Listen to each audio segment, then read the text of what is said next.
Every year, Uganda loses an estimated 10 trillion shillings to corruption. The new Inspector General of Government, Lady Justice Aisha Naluzze Batala, outlined several priorities upon assuming office last year, expressing determination to tackle the vice that has plagued the country for years. Among them are reducing delays in investigations, prioritizing institutional efficiency, strengthening the complaints registration system, and digitizing the operations of the Inspectorate of Government. Now, after 100 days in office, the IGG has reaffirmed her commitment to fighting corruption. I have also set a clear target to increase the prosecution rate to at least 70% by the end of 2025-2026. So this should be a warning, and I repeat, this should be a warning to the public officials out there that if we get you, our first action will be to ensure that you are prosecuted.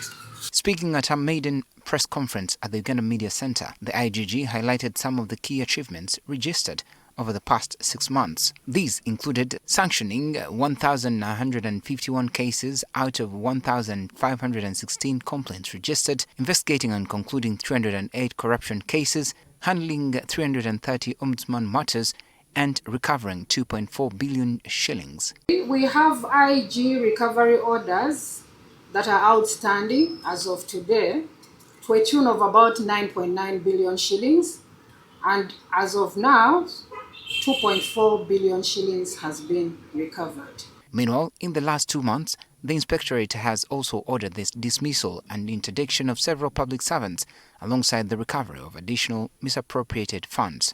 We have so far dismissed 12 public officers from service. 4 public officers, including 1 chief administrative officer, were interdicted. 3 public officers were reprimanded. 8 arrests have so far been effected in the month of January and February. However, as corruption becomes more sophisticated and increasingly syndicated, the Inspectorate continues to face several challenges that undermine its effectiveness.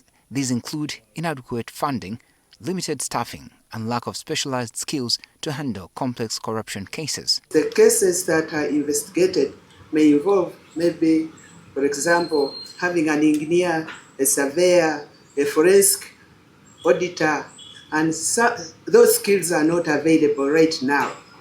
So we are also reviewing our structure to ensure that we acquire these skills that we need.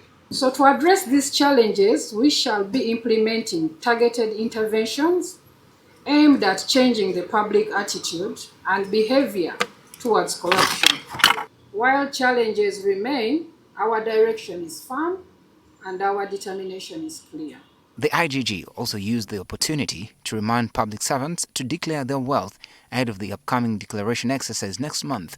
I remind you all who will fail to submit their declarations by 30th that we shall submit the names to the Leadership Code Tribunal for prosecution.